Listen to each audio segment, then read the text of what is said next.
পাড়ারই এক দাদার বিয়ে, তাই ঝটপট করে শাড়ি পরে রেডি হয়ে যাচ্ছি। আর একটু তো সাজগোজ করতেই হবে, দাদার বিয়ে বলে কথা। এরপর রেডি হয়ে চলে যাই। আসার পরেই দেখি কন্যা যাত্রীরাও চলে এলো। এরপর বৌদির সাথে দেখা করে চলে গেলাম খাবার প্যান্ডেলে।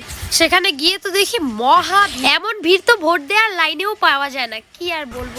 এরপরেও কষ্টে মষ্টে জায়গা পেয়ে গেছি, পাশে দিয়ে বান্ধবীরাও বসেছে। খাওয়ার মেনুতেও ছিল বেশ কিছু পছন্দের আইটেম, যাকে খাওয়া দাওয়া শেষ করে চলে গেছি সবাই মিলে এই ডান্স দেখতে। সেখানে গিয়ে তো দেখি আমাদের বাবিন খুব ডান্স করছে, আর তার পাশে দিয়ে ছিল এক কাকিমা। ওনার ডান্স দেখে তো আমার নিজেরই একটু নাচতে ইচ্ছে করছিল, দেখি ওনার মতো পারি কিনা। কিন্তু তারপর ওনার নাচ দেখে আমি নিজেই ভয় পেয়ে গেছি, ভগবানকে ডাকছিলাম যাকে। এরপর ওনার নাচের স্টেপের সাথে আমাদের যা রিয়াকশন হয় দেখুন।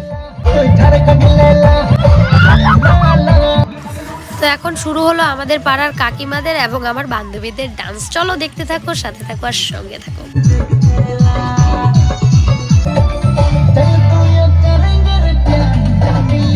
আজকের মতো ভিডিওটা এখানেই, ভালো লাগলে অবশ্যই সাথে থেকো। বাই।